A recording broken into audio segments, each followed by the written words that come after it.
Olá pessoal, seguimos aí com os nossos estudos sobre os gases. Já vimos nos slides anteriores, na aula anterior, sobre o que são os gases, qual é a diferença entre um gás e um vapor, quais são as variáveis desses gases que serão analisadas, que seria a temperatura, pressão e volume. E vamos olhar agora, falamos também sobre a transformação isotérmica, que é aquela que ocorre a temperatura constante, e agora a gente vai conversar um pouquinho sobre as transformações isocóricas, tá? Novamente, iso, tá, significa mesmo, e córica, tá, significa volume, tá? É uma palavrinha lá do grego que significa volume, tá? Bom, vocês já devem ter se deparado com essa situação, né? Um pneu velho, desgastado num dia quente, pode estourar, tá? E como é que a ciência ela explica esse fato e como o comportamento dos gases explica essa situação? Vamos lá. Bom, como já foi falado antes, né, o significado aí dessa palavra isocórica, tá? Vamos observar o que acontece aqui nessa imagem. Eu tenho então um recipiente, tá? Ele tem esse êmbolo que é representado por essa tampa cinza e ele tem uma chama embaixo que está aquecendo aí esse recipiente.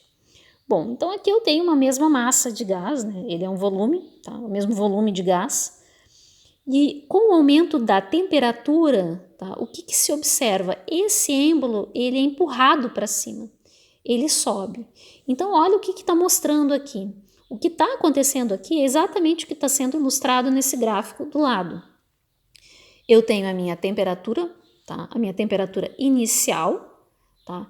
Essa temperatura ela foi subindo, tá? Aqui eu tenho a minha temperatura final. E o que eu observo? A pressão ela também sobe. Por quê? Porque a pressão é, na verdade, o choque das partículas nas paredes do recipiente. Então aqui eu também tenho uma pressão inicial e aqui eu tenho uma pressão final. Então veja que para que eu tenha um volume constante, tá? Para que eu tenha um volume constante, né, numa transformação isocórica, tá?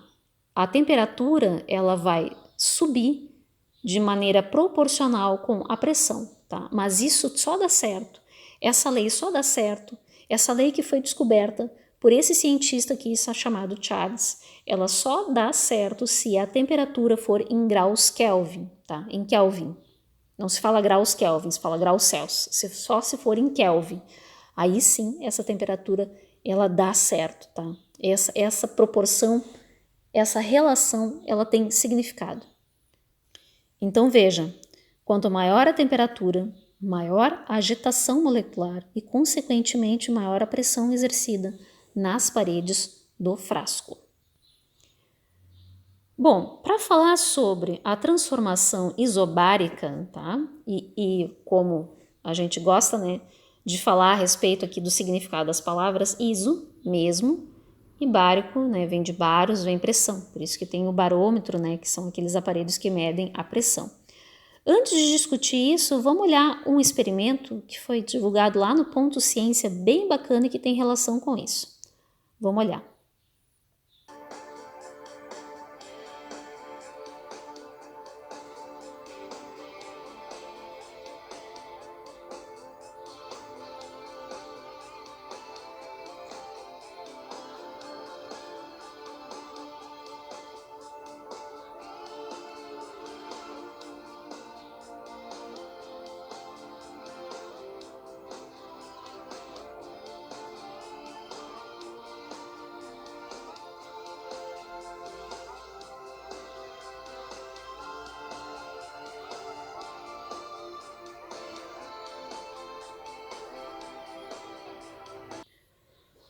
O que a gente observou então no vídeo foi um balão sendo colocado em nitrogênio líquido. A gente sabe que o nitrogênio líquido ele existe numa temperatura entre 210 e 196 graus Celsius.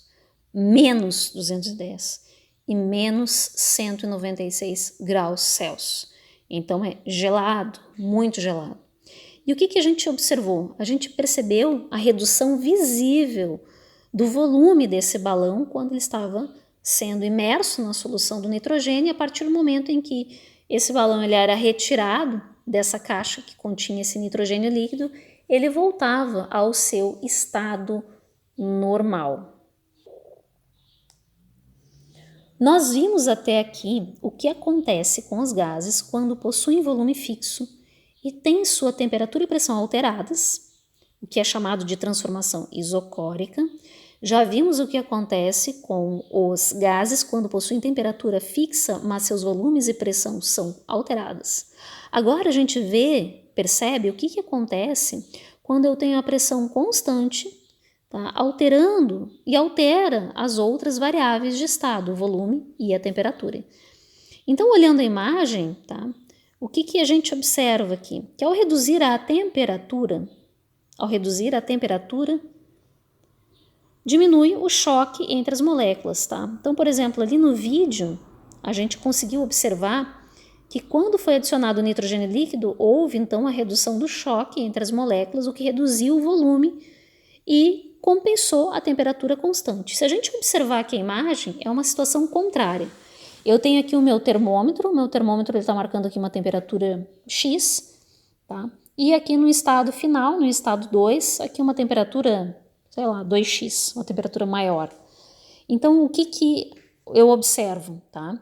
Que para que eu tenha, então, uma pressão constante, tá? Para que eu tenha uma pressão constante, a temperatura, ela aumenta, o volume, ele aumenta também e a pressão, ela permanece constante. Então, veja, se eu mantivesse o volume aqui, o mesmo volume constante, não teria como essa pressão permanecer constante devido ao aumento dos choques das partículas com as paredes do frasco. Agora, para que eu tenha a minha pressão constante, tá, esse êmbolo ele precisa subir, tá, para poder compensar essa variação do volume, tá? Bom, então, se a gente for observar e colocar esse comportamento num gráfico, o aumento da pressão, tá, ele vai ser proporcional com a temperatura, tá? Aqui já é uma revisão. Então, esse daqui é um gráfico de uma transformação isocórica, uma transformação a volume constante. Então, veja, pressão é proporcional à temperatura, lembrando que a temperatura ela tem que estar em Kelvin, tá? Nesse caso aqui, eu posso representar essas transformações de gás através dessas equações, tá? Ou dessa forma, tá? Então, aqui, ó, P1, T1 e sobre T1 igual a P2 sobre T2. Então, a condição inicial, condição final, tá?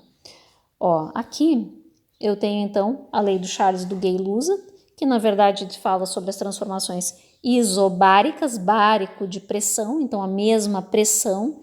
Então, veja que ao aumentar o volume, tá, e a temperatura, tá, eu vou ter, então, a minha pressão só com o aumento, né, do volume da temperatura para mim conseguir, então, ter uma pressão aí constante. Isso pode ser refletido através dessas equações, né? Então, V1 sobre T1, que ó, condição inicial, condição final, para que eu tenha, então, a pressão constante. Então, veja que essas duas variáveis precisam aumentar para que essa variável ela permaneça constante.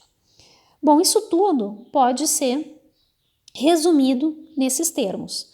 Então, o primeiro vídeo que a gente fez foi em relação a essa lei aqui, do Boyle e do Marriott, né? Então, ele dizia o seguinte, que se T é constante, ou seja, se é uma transformação isotérmica, eu posso representar dessa forma. A condição inicial igual à condição final, V1 igual a P2, V2. Aqui do Charles, né, com pressão constante, isobárica, transformação isobárica, representada através dessa equação, e aqui a lei de Gay-Lussac, que fala a respeito das transformações isocóricas, aquelas que têm volume constante, tá? Tudo isso pode ser resumido através da equação geral dos gases, tá? Então, através da equação geral dos gases, eu posso chegar em cada uma daquelas três situações ali. Falando a respeito de uma transformação que seja isotérmica, que esteja acontecendo a temperatura constante, eu posso simplesmente cortar as temperaturas e eu vou obter, então, o P1, V1. Aqui não é mais, tá, gente? Corrigindo. Igual ao P2, V2. Se eu estiver, por exemplo, falando sobre algo que esteja acontecendo, uma transformação que esteja acontecendo em um volume constante, é só eu tirar o V. Aí eu vou ter isso mais isso aqui. Então, num volume constante, ou seja, numa transformação isocórica, eu vou ter P sobre T igual a P2 sobre T2. E se eu estiver falando de uma transformação isobárica, é só eu sacar fora aí o P, tá? Então, eu posso tirar o P, tá? Aí eu vou ter o meu V1 sobre T1, igual ao meu V2 sobre T2, certo? Existem algumas ponderações importantes aqui em relação a isso, tá? Uma delas é o fato de que elas só valem se as minhas substâncias elas estiverem no estado gasoso, numa quantidade inalterada, tiverem aí o P na mesma unidade, tá? Então, desse lado, gente, de novo, tá? Só desprezem esse sinalzinho de mais aqui, tá?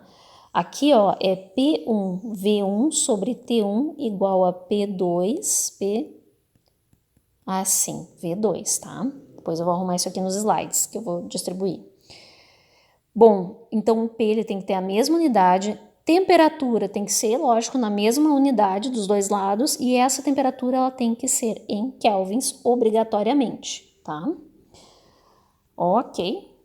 Gente, assim, a princípio é isso, né? Me coloco à disposição para retirada aí de dúvidas. Um abraço.